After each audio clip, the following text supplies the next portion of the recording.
Welcome. நேத்து video நானே ரொம்ப டயர்டா தான் இருந்தேன். ஊர்லேருந்து வந்தது. பட் இன்னைக்கு ரொம்ப இம்பார்ட்டன்ட்டான 2 விஷயத்த பத்தி சொல்லப் போறேன். ஒண்ணு வந்து ஸ்கில்டு ஆக்குபேஷன், இன்னொன்னு வந்து ஷார்டேஜ் ஆக்குபேஷன் லிஸ்ட் அப்படின்னு சிங்கப்பூர்ல இருக்கு.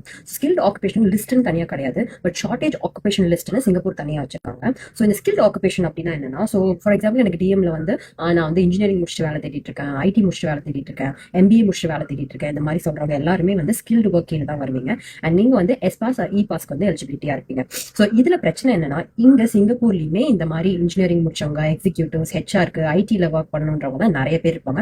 பிகாஸ் ஆஃப் டைம் ஜாப்ஸ் வந்து சிங்கப்பூர்ல இருக்கவங்க எடுக்கிறதுக்கு விரும்ப மாட்டாங்க. ஸோ இந்த மாதிரி எக்ஸிக்யூட்டிவ் மேனேஜரல் ஜாப்ஸ் தான் வந்து அவங்களுமே எடுக்கிறதுக்கு ட்ரை பண்ணிட்டு இருப்பாங்க. ஸோ இது வந்து ரொம்ப ஒரு காம்படிட்டிவான area. So even if your skill, the competition is very high between the skill from India and skill in Singapore. So இது ரெண்டுமே இருக்கு. இது கண்டிப்பா பார்த்துக்கணும். இன்னொன்னு என்னன்னா, இதுல நீங்க இன்னும் கொஞ்சம் மேல தெரியணும். ஸோ உங்களோட பாஸ் அண்ட் எலிஜிபிலிட்டி அண்ட் உங்களோட ஒர்க்கிங் ஸ்கோப் இங்க வந்து அதிகமா இருக்கணும் அப்படின்னா இதுக்குள்ளார ஷார்டேஜ் ஆக்குபேஷன் லிஸ்ட் அப்படின்னு ஒன்று சிங்கப்பூர் வச்சிருக்காங்க. ஸோ அது என்னன்னா, இது வந்து ரொம்ப நீடடான ஒரு ஆக்குபேஷன் அண்ட் ரொம்ப நீடடான ஒரு ஸ்கில். அது வந்து லோக்கல்ஸ்ல வந்து பெருசா கிடையாது. ஸோ அதனால அவங்க ஃபாரின்ல இருந்து ஆள் எடுக்க வேண்டியதா இருக்கும். அண்ட் அந்த எலிஜிபிலிட்டியை அவங்க வந்து அவங்களோட காம்பஸ் ஃப்ரேம் ஒர்க்ல போடும்போது உங்களோட chance of getting a pass இது ரொம்ப அதிகமாகவே இருக்கும். அண்ட் அதுல வந்து காம்படிஷன் கொஞ்சம் குறைவா இருக்கும். But still it's a competitive field. அப்போ என்னென்ன மாதிரி ஃபீல்டு இருக்கும்னு பார்த்தீங்கன்னா, அக்ரோடெக், மேரிடைம், அதுக்கப்புறமா வந்து cyber security, AI specialist, AI generatives, இந்த மாதிரி ரொம்ப ஒரு நீஷான ஏரியாஸ் மட்டும்தான் வந்து இதுக்குள்ளார வரும். ஸோ இதுல நீங்க எதுலையாச்சும் இருந்தீங்க அப்படின்னா ஸ்கோப் உங்களுக்கு கொஞ்சம் அதிகமாகவே இருக்கும். பட் அதாவது இந்த general skill like professionals, any professionals, managers, executives and technicians இந்த மாதிரி இருந்தீங்கன்னா competition is really high.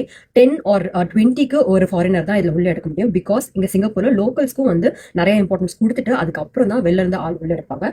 So இதை எப்பவுமே கண்டிப்பா ஞாபகம் வச்சுக்கோங்க. And next one is like இப்போ ஸ்டூடெண்ட்ஸா இருக்கீங்க, லைக் நெக்ஸ்ட் என்ன படிக்கலாம், என்ன கோர்ஸ் எடுக்கலாம் அப்படின்னு யோசிக்கும் போது லைக் ஜென்ரலி நம்ம போறது எல்லாமே டாக்டர், இன்ஜினியர் இப்படி தான் போயிட்டு இருக்கோம். ஸோ இந்த மாதிரி ஷார்டேஜ் ஆக்குபேஷன் லிஸ்ட், ஸோ இங்க சிங்கப்பூர்ல இருக்கு, ஆஸ்திரேலியால இருக்கு, நியூசிலாந்துல இருக்கு, இந்த மாதிரி ஆக்குபேஷன் லிஸ்ட்னே வந்து தனியா வச்சிருக்காங்க. ஸோ அந்த லிஸ்ட் பார்த்தா அதுக்கு அலைன் பண்ணி நம்மளோட எஜுகேஷனையோ கெரியரையோ முன்னாடி கொண்டு போக நினைச்சோம்னா இந்த ஃபார்வர்ட் ரன்னிங் வேர்ல்ட்ல வந்து உங்களுக்கு வந்து அது கொஞ்சம் யூஸ்ஃபுல்லா இருக்கும். அண்ட் ஆல்சோ உங்களோட ஜாப் ஸ்கோப்பும் இன்க்ரீஸ் ஆகிறதுக்கு கொஞ்சம் நிறையவே வாய்ப்பு இருக்கு.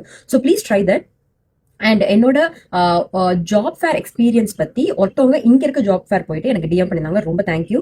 அண்ட் என்னோட எக்ஸ்பீரியன்ஸ் பத்தி நான் நெக்ஸ்ட் வீடியோ சொல்றேன்.